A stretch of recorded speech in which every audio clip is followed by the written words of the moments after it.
Welcome to Discover Indie Film. I'm Jeff Howard, and I've got Michael Peter Bolus with me in person. Hey, Michael. Hey there, it's good to be with you. I appreciate you having me. Good to see you. Good to see you. And you remind me, so we met at Sherman Film Festival last year. That's right. Briefly, but we did say hello and introduced each other. It's funny because I'm always, you were there with your screenplay, Lines in the Sand. Right. Which was an official selection at Sherman Oaks Film Festival last year. And now, this year, Sherman Oaks Film Festival's sister festival, Film Invasion LA. You're back. I am back. Which means, as I tell everybody, I start 1,500 films a year that get submitted to the two festivals, so I don't read any scripts. Oh, okay. And the people who read the scripts, they are tough cookies. So I'm just giving you a golf clap right here, right. that because your script is showing up twice, 2 in a row. So yeah, that's exciting. Thank you. Yeah, very cool. But there's a lot more to you, I understand. You're a multi-hyphenate. I suppose so. That's always kind of embarrassing, but yeah. I guess it got beaten to death in the whatever decade. Right. But do you want to? Should we just go to the start, or it's funny. The reason I'm stumbling is because often when I'm talking to people who have had films at the festivals, I'll say is there somewhere people can check out the stuff? So. Is there somewhere that we should send people to learn more about you? Yeah, you can check out my website. It's michaelpeterbolus.com. That's spelled B-O-L-U-S, michaelpeterbolus.com. And you can poke around there. You can also look at my company's website, which is meanstreet.com, and you can see what we're up to. Excellent. And we'll make both of those clickable links in the show notes. Terrific. Excellent. Thank you. And now, hey, multi-hyphen or not, you're a creative person. You're working in the creative arts. So when did that start for you? Did you get the bug early? I did. Not from a multi-hyphenate perspective, though. I think I got the bug when I was a little kid, staying up past my bedtime, sneaking downstairs, and watching old movies on the Late Show, which was kind of unusual for a kid my age growing up when I did. I'm talking about John Garfield and Wallace Beery and Spencer Tracy. And I didn't even know what an entertainment industry was at the time. I was just so fascinated by what I was seeing on the screen, especially from an acting perspective. I wasn't conscious of what a director did and how all of the different cinematic elements were sort of working together to create this experience. I was just drawn to these cool actors and what they were doing, and I said, I think I want to do that. Right, so the performances got you initially, early, and you were watching some of the greatest performers ever. Yes. Yeah. Yeah. And where were you growing up? This was on the East Coast, right outside of Washington, D.C., a suburb in Maryland called Silver Spring. Right, so far away from... Yeah. So that's why you weren't even thinking about directors. You weren't thinking about the industry. You were just... The people on screen engaged you. Yes, and I would assume these characters in my backyard, and even my friends weren't into this. They wouldn't have known these old films from Adam. So I'm not exactly sure why I was drawn to it. I wasn't introduced to them by my parents or siblings or anything. I kind of just stumbled upon them and was just immediately captivated by them. Right. So it was almost like your own little refuge, yes, away from, right, because it wasn't something you were sharing with a group, or you didn't have because sometimes there's a parent who says, all right, kid, I'm going to show you all the greats. It was, you discovered it, and it was like your own little treasure. Yeah, exactly. And it was never something I really discussed with my friends at the time either. It was, you used the word refuge, and I think that's what it was. Yeah. And were you kind of performing by yourself, yeah, on your, which is normal. I swear to God, that's normal. Yeah. I did. Yeah, in the bedroom, in the bathroom, outside in the yard. We had a basement that no one ever really frequented, so I could kind of jump around down there. By the way, only child or siblings? No, I'm the youngest of 4, but I am the youngest by 7 years. And my older siblings are a year apart. So I was the accident 7 years later. So although I was showered with love and attention, I also felt kind of isolated because while Well, they were out doing their thing. I was too young to join them. Yeah, by the time you were 5, they were 12 plus, Yeah. and they were doing their own thing. They were on bikes making trouble around their neighborhood. And Exactly. so you kind of had the experience of being. By the way, I think it is a thing that the youngest sibling is often the entertainer. Mm-hmm. But at the same time, you were the youngest sibling, and you were also sort of a hybrid of an only child. Mm-hmm. So Yeah. there you go. I'm not complaining. No. They were all. I'm just noting that Yeah. like your creativity sort of almost had to be in isolation because Right. if you'd had someone 1 year older and someone 1 year younger, you could have said, "Hey, we're putting on a play for mom and dad this Right. weekend," Right. and that wasn't an option. Right. Right. Exactly. So it started young, Very young. and then did you just kind of keep it to yourself through school, or did school plays happen and things like that? Funny enough, I didn't do school plays, although I did take the theater classes in school. And then I was a member of like the church youth group, and we would do talent shows. I guess we called them variety shows, not talent shows. So I would do sketches. So everyone kind of knew I was a ham and a performer. But I don't know if I said out loud that I was going to pursue this in any sort of serious way until I was a little older.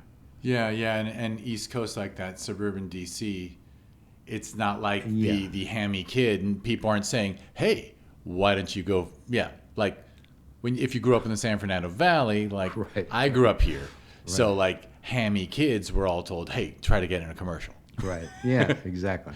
Yeah, Yeah, no, there was none of that.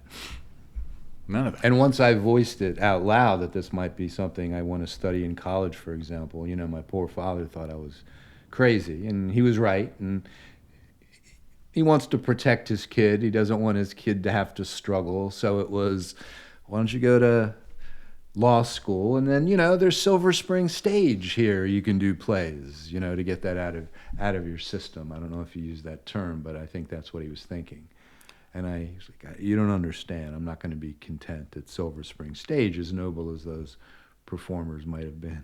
And you knew, so you were by the time you were choosing, by the time college came around, you were like, this is my focus. Yeah. Like it was not a secret anymore. It was not Right. because I came close to the line, like pretty close to the time I had to pull the trigger.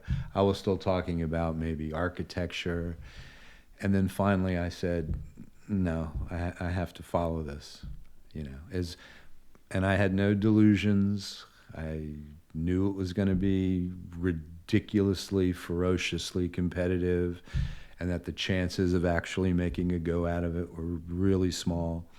But I just felt like where did that impression come from? Was that just from like TV and newspapers and just learning about yeah. it? Just everybody.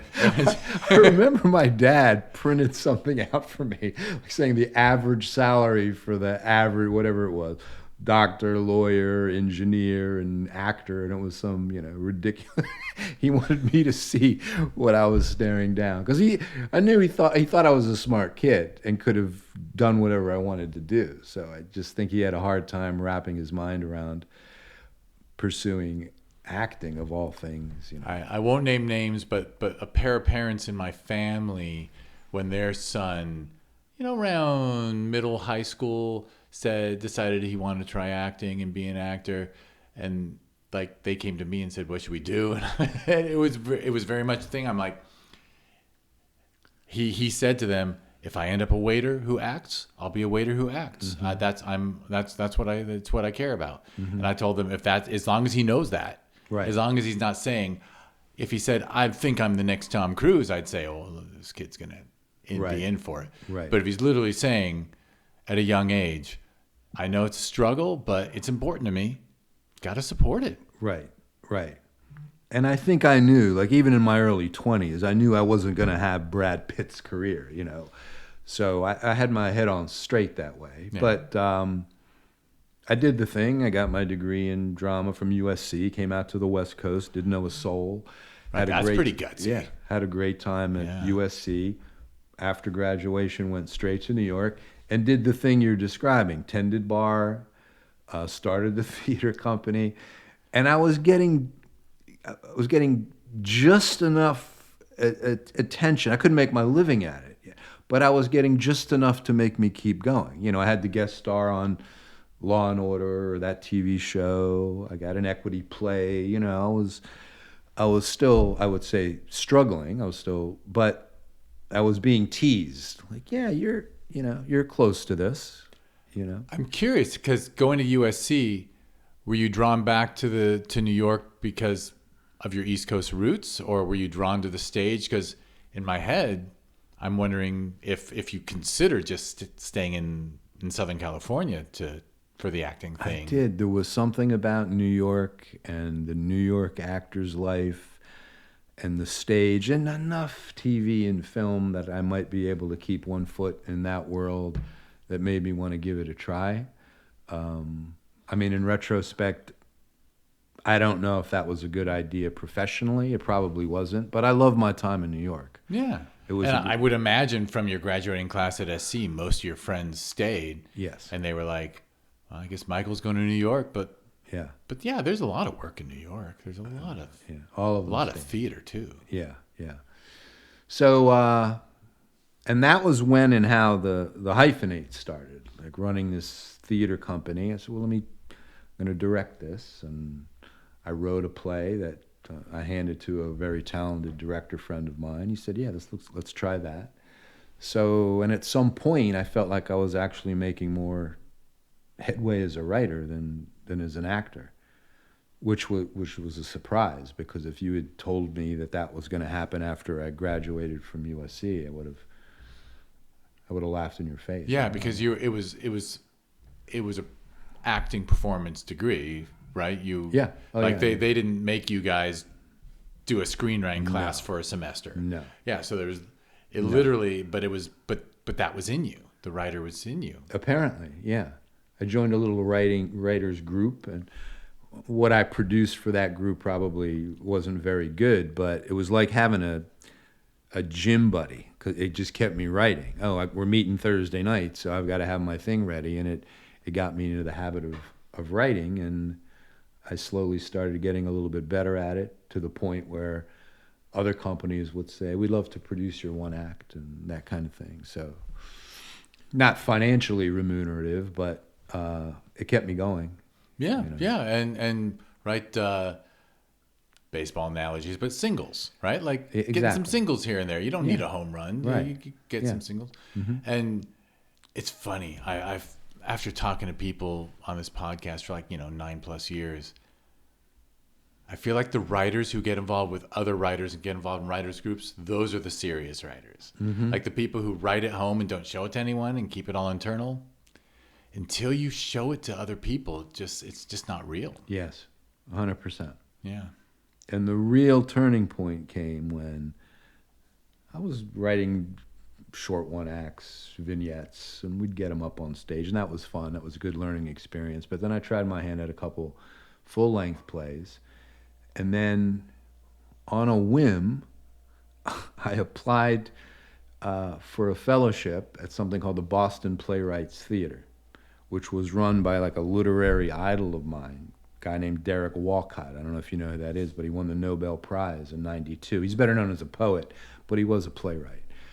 And they just accepted 6 people a year, and it's operated under the auspices of the English department at BU. So you're basically applying to grad school at Boston University, but in this special playwriting program where you'd study with Derek Walcott.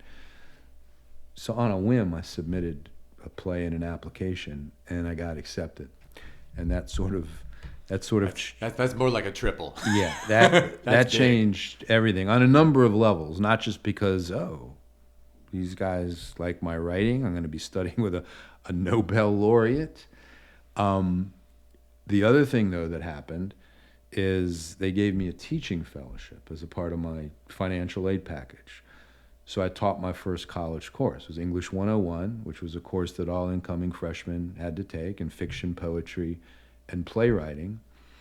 And that was amazing for me. So, and then the literature courses that I ended up taking became more interesting to me than the writing workshops. So those two things combined got me thinking about like a PhD. I can't understand, Jeff. But like, and there was an educator inside you. Sounds like. Apparently, Yeah. I had so much fun, and I got such a thrill out of teaching that English class, being in front of students for that semester. Now, if you had told me when I graduated from USC that I was going to go on to get a master's degree in English, I would have laughed in your face. I felt like I didn't know how to put a sentence together at the time. But those things combined led me to the PhD program in theater studies. And I've never stopped teaching at the college level since then. I think I've taught somewhere at the college level since the graduate program at BU. I gotta say, I'm gonna have to tie it back into what you implied your father was saying, that you had you had so much ability.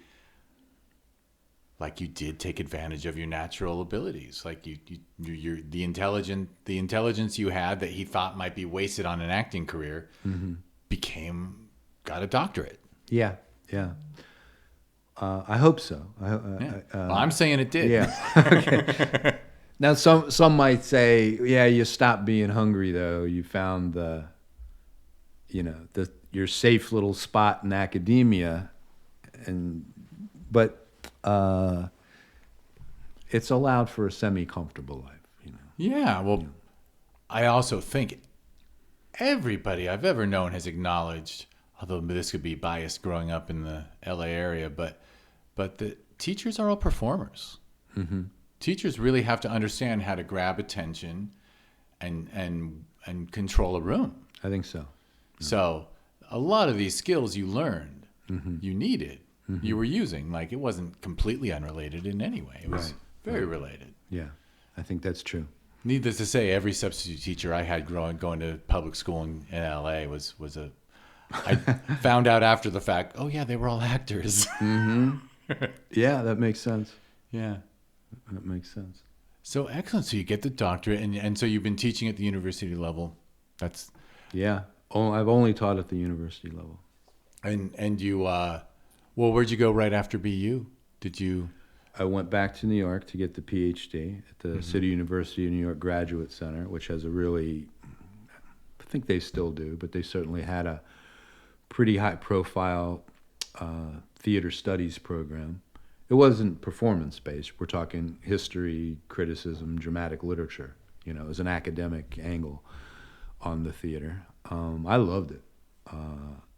And they in turn gave me fellowships. I taught at Hunter College, Brooklyn College.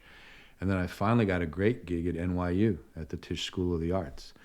And I taught, I think, 4 years there. I taught ancient Greek theater and I taught theater studies. And that was an important post for me. Yeah, and that's,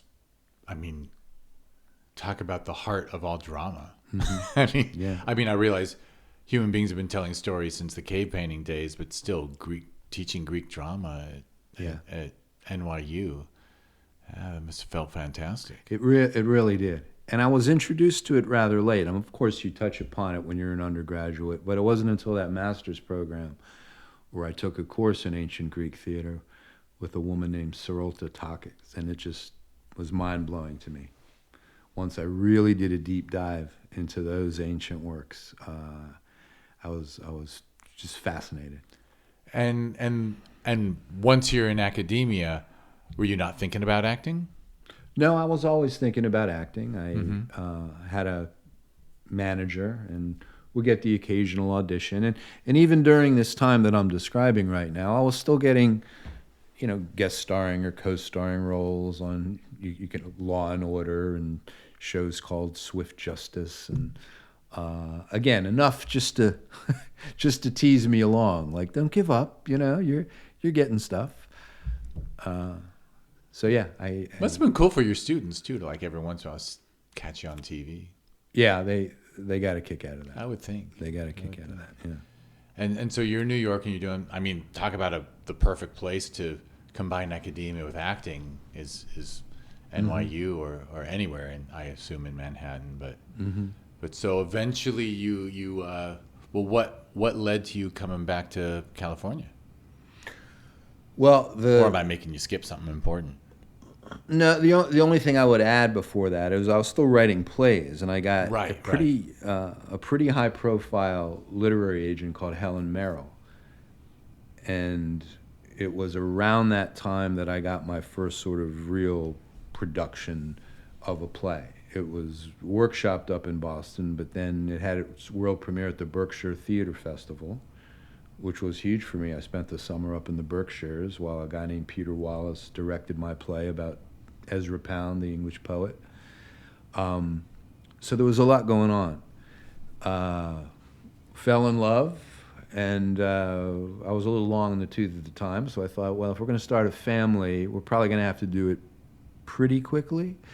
So we thought maybe it's time to move back to LA, where we thought it might be more manageable to raise a family rather than the middle of the city, which I loved. New York was a great place to be young and single, and I still had all my friends from college out here, so I kind of had some, Right, you had support. some roots, yeah. I wasn't showing up cold, It's true. What you say rings true for me, man. I knew some people when I was in my 30s who were sticking it out in New York, starting families, and like they'd be in a one bedroom and they would turn a closet into the nursery. Yes, exactly. I'm like, yeah, it's an amazing place to live, but yeah, we kind of do. It is kind of nice to have a little more space and a little more freedom, and everything you're interested in is here too. Right, exactly. Right. So that was, well, congrats on that. Thank you. Yeah, we came out in August of 2007 and had our first kid at the end of the following year. So we jumped in quickly. Probably a college freshman now? Almost. He's entering his senior year in high school. But we're doing the applications now. Our kid was born in 2007 and just finished her first year of college. Wow. Yeah. Terrific. Yeah, well, I'll tell you later, but yeah, it's funny when you said 2007. I'm like, dang, the kid was born that. So anyway. Yeah. So that's cool. So you came out here and did you get a teaching post? Did you get? Almost, yeah. I got an agent very quickly out here, an acting agent, and a manager who represented me both as an actor and a writer. And got a couple. And as a writer, by the way, you've only mentioned really plays. Like it was always playwriting, or did you do screenplays too, even in New York? So I wrote a screenplay designed to be kind of a lower budget indie film that I wanted to direct, and then I wrote Lines in the Sand, an early edition of Lines in the Sand, and like got out of the gate really quickly with that. It got pocketed by CAA, the first company they sent it to, optioned it. I was like, hey, this is easy. What's everyone complaining about? This is a breeze. Little did I know. Of course, the option expired and it never got made, and everyone had a different answer as to what. And then it just kind of laid around for a while. And I wrote other stuff, some cynical plays for the market, other things that I'm more passionate about. And then I directed a feature film, which was just released, which we can talk about if you'd like. And around that time, I pulled Lines in the Sand out, which was gathering virtual dust. And I said, let me get it out there a little bit. And like, boom. Catalina Film Festival, Beverly Hills Film Festival, Sherman Oaks Film Festival, Film Invasion, Santa Barbara International Movie, whatever. There's a couple others, I don't even remember the names. But it had a really high acceptance percentage from what I understand. Like around 50%, which I hear is probably unheard of, yeah. So I hear something's clicking with people, and it wasn't. Yeah, it wasn't it had clicked before, and then you gave it a little break, and then it still was clicking. So it was wisely timeless. Yeah, I hope so. Right, I hope so. Well, when I read I read the blurb, and it's not one of those screenplays that the invention of the cell phone ruined. No. Right. I know people who had something in like 2007 or like they wrote some scripts in the early 2000s, and then 15 years later, you'd have to rewrite the And whole I'm thing. one of them. I'm one of them. I have. Oh, you have one like that, yeah? One of those plays of the market. I wrote this kind of rip off of The Thing, and it doesn't make any sense. Yeah, you either got to make it a period piece or you got to somehow include these Yeah. damn phones. Yeah, exactly. Yeah, it's so funny. It's been a weird switch, and I love that you have. I just have to mention the option experience because all the young people I meet, right, like running festivals, you meet a lot of the youngsters, and I just like look at them. I go, you don't know what it was like when there was 7 studios and they all optioned a couple hundred scripts a year. Yeah, yeah. Like the world used to give a shit about writers. Yeah, And now in the current world, it's very different. completely different. I Yeah. tell my students, you better be, if you want to write screenplays, you better be thinking like a producer, There was a time before that my students were born where, someone could come out from Indiana and sell a script on spec for a few $100,000. Yeah, and those- yeah. Get 3 or 4 things optioned and just kind of settle into it. But yeah, now it's there's fewer people to option scripts, and they option fewer. So it's really changed. And of course, there's a real lack of in the industry. I think there's a lack of respect for the written word. Yeah, I think so. Yeah, they'll pay lip service to it, but in their actions, I think we can tell by what happens every time a WGA contract comes up. Yeah, that's true. That even though there wouldn't be no industry without those screenplays, they just seem to want to get more blood out of that stone. Yeah. And I'm wondering in this new ever amorphous environment if what you're describing is only going to accelerate with, the new technologies. Are they going to we need you even less than we did before? I don't know if that's going They to happen. think it, but I think they're wrong. I hope, yeah. But all right, so I guess that got us. You got us up to now. Where you did mention the film you directed. Yeah. You want to.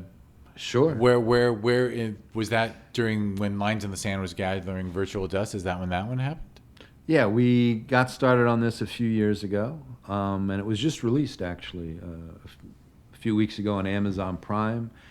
Then it came out on our distributor's YouTube channel, Indie Rights. It's getting a lot of heat. We've had a really good 9-10 days. It's called A Sense of Dread. It's sort of a slow burn psychological thriller with a little mystery and maybe a touch of horror thrown in for good measure. I did not write this one, though. I just directed it. That's interesting. Yeah. I mean, here you are, a consummate writer and then how did that come together? Like you. So I'm working on other stuff that's kind of the big play, swinging for the fences that would require major sort of studio backing or investment. Right, writing big budget Big pictures. budget stuff, transmedia franchise stuff designed to be a film franchise and television series and video game and graphic novel series. The swing for the fences that may or may not happen, and even if it does happen, it might be 10 years down the road, and that's fine. I'm not complaining. That's just how it is. But I was asking myself, okay, while we pursue this, what else can we do like now? Like what can we get done now? So I just worked with some old friends of mine, some college friends of mine from USC actually, on another indie film that got picked up by Indie Rights and is streaming now. You can still see it. And I was kind of waist deep in this other stuff. So I said to my friend and colleague who contributed some of the writing to this other film, I said, I've got this idea. I was thinking of something very contained with a small cast that we can actually get done. And I remembered an old TV movie. I don't know how old your listeners are, but when you and I were kids, the broadcast networks would produce these movies. Do you remember? Movies of the week, made for TV movies kept a lot of screenwriters Yes, ABC Tuesday Night at the Movies. And Yeah. there were these 90-minute movies. Most of them were kind of schlocky. There were a couple memorable ones. One that haunted me when I was in elementary school. I remember watching it. It probably came on at 8 o'clock or 9 o'clock on a Tuesday night. It was called A Cold Night's Death with Eli Wallach and spacing on the other actor's name, but another high-profile actor.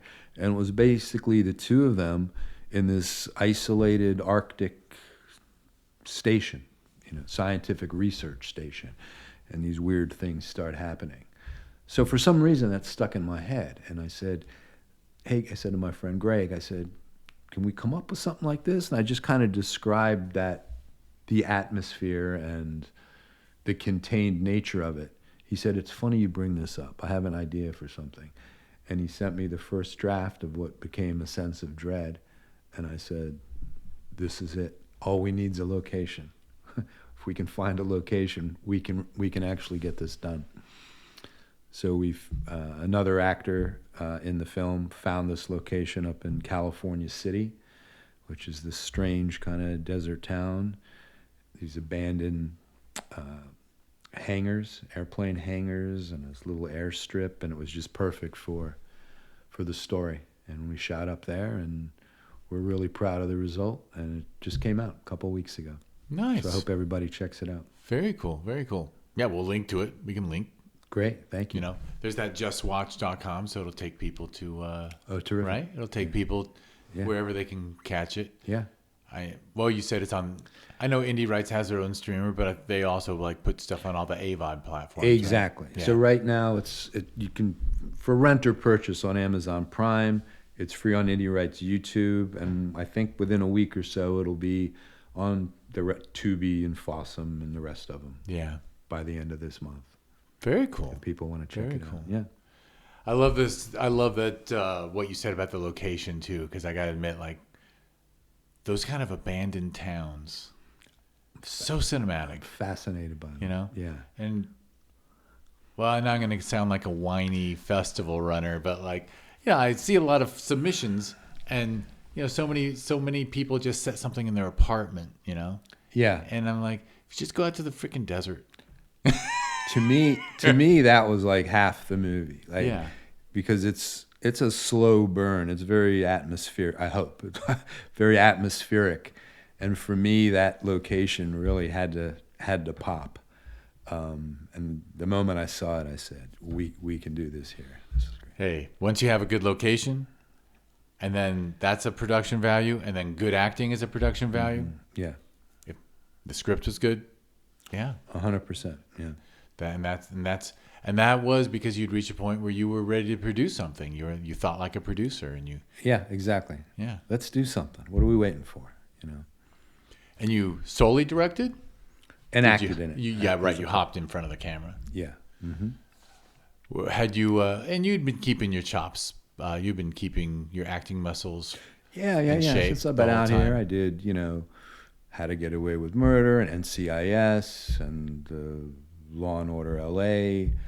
I had a nice role in the Eddie Murphy movie Dolomite Is My Name, it's on Netflix a few years ago. So yeah, I did this other indie I mentioned before, Teller's Camp. So I was keeping my feet wet. Excellent, yeah. Mm-hmm. Keeping balanced, I guess. Yeah. Mm-hmm. Yeah, keeping all those balls in the air. Right. Because when it comes down to it in this modern life, it's funny because I remember someone said to me recently that, they used to tell you, pick a lane. Right. If you want to act. If you want to write. Mm-hmm. If you want to do, and now they do tell everyone should just do everything because you just don't know what opportunity's coming next. Yeah. And now they actually respect people who, we made fun of the term multi-hyphenate, but now,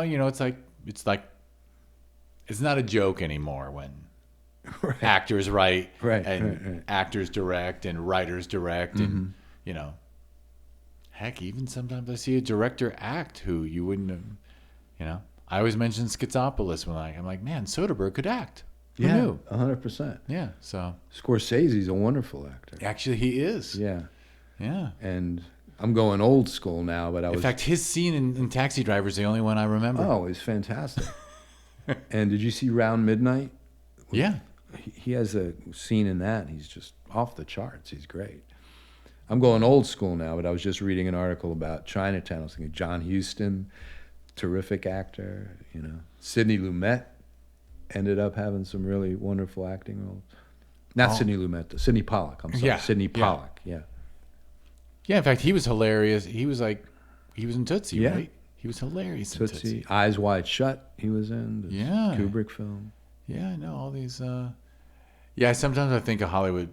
Well, at least in the '80s, there was a thing for a minute where directors liked to make all their secondary characters, like most of the one-liners were actually other directors. Remember, John Landis had a film, Into the Night, that had like 20 directors in it. Is that right? Yeah, like it was a fan. One of my favorites. But anyway, well, excellent. So that's out. And now you're also seeing where Lines in the Sand can take you? Yeah, I'm going to see if I can gather some juice for that. And I just released my latest book, which is a novella called Entanglement, which I hope people check out. Right, and just straight up fiction.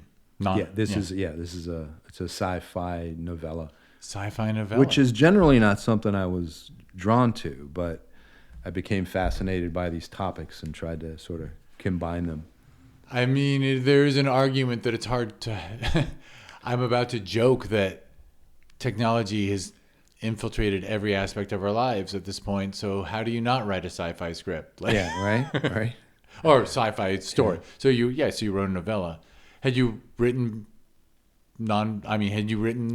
prose novels, novellas before? Or was that sort of a novellas, departure? Short stories and poems, but not none that I ever placed. Right. So that was your first longer piece of fiction. Yeah. Oh, cool. Right. Dang, you might have a novel in you before you're done. Oh, I hope so. Yeah, I'm plotting one out at the moment. Oh, very cool. But that's it's a marathon. It is a marathon. Yeah. But it sounds like you're running the writing, the screenplay race, the fiction race. It's funny how to separate screenwriting from books. Yeah. I don't even know what you really have to jolt yourself out of the cinematic perspective when you're writing, prose fiction. It's like this stuff has to be communicated in a different way. So it was fun just figuring out the craft of it. Yeah. Because I'm used to just thinking visually. Oh, I can get across all this narrative exposition just with these pictures that an audience is going to look at. But it's different when you're writing the fiction. Yeah, and all of a sudden you're right. And one of the things some of the screenwriting rules are like, show don't tell. And all of a sudden when you're writing your novella, you're like, no, I get to go on a long description of this landscape. Exactly. Because I am creating a world. I am world building. That's right. Yeah. Mm-hmm. Yeah, must have felt really good. It was fun. Excellent. You're enjoying life. Well, maybe not fun, but it was satisfying when I rewarding, when I finish it. Yeah. Yeah. Nice. Anything else we missed? I don't think so. I know. I gotta say that's pretty. It's a nice balance. Thank you. I can't believe I'm not an astrology guy, but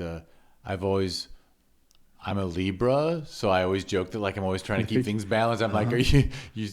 If I believed in that stuff, I'd be like, you must be a Libra, because here you are, got all these things, you're balancing all these things at once. Yeah. One does wonder, though, getting back to an observation you made earlier, one does wonder, what if you'd put in everything, if you stayed in the lane and put everything you had in this one thing, what would be different? Yeah. I don't know. You never know. We don't. Yeah, we don't. We're prisoners of mm-hmm. of the timeline, mm-hmm. and yet you do wonder, which one would you have chosen? I don't know. I don't know. And you're still teaching. You're still teaching, right? Yeah, I'm the director of the liberal arts program at the Los Angeles Film School. I'm not in the classroom there, but I run all the what most conventional colleges or universities would call the general education curriculum. And then I'm an adjunct professor at Santa Monica College, where I teach in the film studies department. Right. So you're even moving into administration for education. Yeah. Can you believe that? You know, when you're a competent person, people ask you to do stuff, right? Yeah. Like they're like, Michael's a good teacher, but maybe we can pull him into this. But we were talking about the entertainment industry, but talk about the seismic shift in education. And I have to admit, we're so far behind the techno. We're trying to wrap our heads around it. How do we deal with this new landscape? Yeah, of just the last year or two? The last couple of years. Well, COVID was a strange thing. We pulled Oh my God, COVID for education. It's crazy. It was crazy. And then we pulled out of that, and that kind of changed things. And then the last year or so with AI, it's not going anywhere. So we have to adjust. It's just a matter of figuring out what that adjustment's going to be. I did read in the last week or two that some law school somewhere, I might be wrong, because of course, who has recall anymore? Because these phones, I used to have a great memory, but I think it was a law school for first year law school students. They've gone to pen and paper, no laptop and no phone allowed in the classroom. You read that too? I did read that. Yeah. I read that, and then I read another article about public education in Europe, I think, the Scandinavian countries that were doing the same thing. Yeah, because they're like, you know what? Just make sure the first year, we just got to make sure that everything is just organic and done the right way. Yeah. And I've heard that I haven't done it yet. Oh man, one of my New Year's resolutions for 2026 was my nephew, who's in medical school, told me that there's studies that show that if you write by hand, not typing, by hand for 15 minutes a day, it's as good as any antidepressant ever made. My sister sent me a similar article because they don't know how to write longhand, certainly not in cursive anymore. Oh my God. I can barely write my name in cursive anymore. Me too. Yeah, you should see my scrawl. Oh my God, it's embarrassing. Yeah. Excellent. Well, cool. All right, well, I'll wrap us up so we can do the next fun thing. Okay. So, all right, everybody listening, check the show notes of the podcast, because that's where you can find out all of Michael's websites and everything linked, and to watch the film and check everything out there. So check the links in the show notes. You'll also see in the show notes all the links for the film festival stuff. I guess I'll run it through quickly. Well, first, thank you, Michael, for being here. Thank you for having me. Thank you, everyone, for listening. This is the Discover Indie Film Podcast. If you want to learn more about it, just go to discoverindiefilm.com.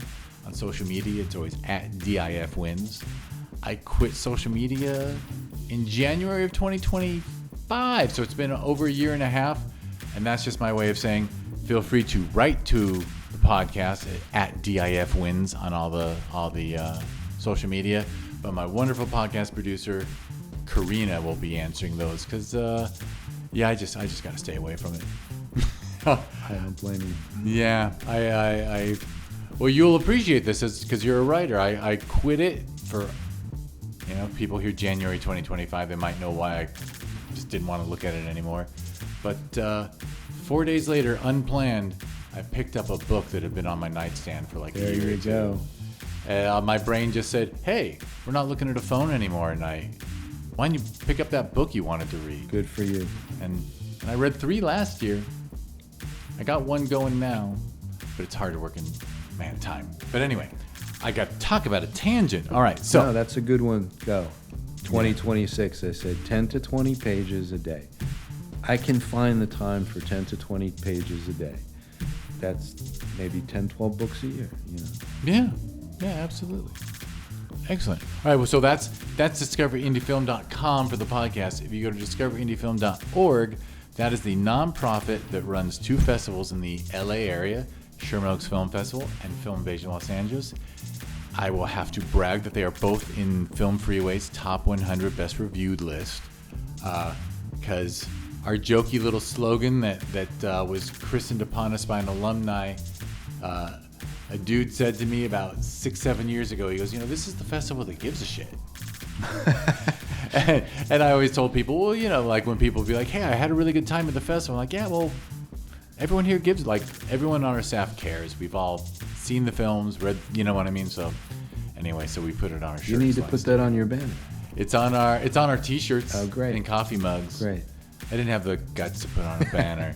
We did make the I and shit an exclamation point, as if that makes it not profanity. But anyway, so that's discoveryndiefilm.org. That'll take you to both festivals. And I will add that Filmvasion Los Angeles got a cousin in South America this year. We started Filmvasion Lima down in Peru. Wonderful team in Lima. Lots of people expressed interest in Film Invasion, and every time I explained to them how much work it was, people would back away. Sure. Otherwise, we'd have like 6 Film Invasions around the country. But the team in Lima freaking came through, and I heard wonderful things from the people who attended. I got to attend. Hopefully, I'll go in 2027.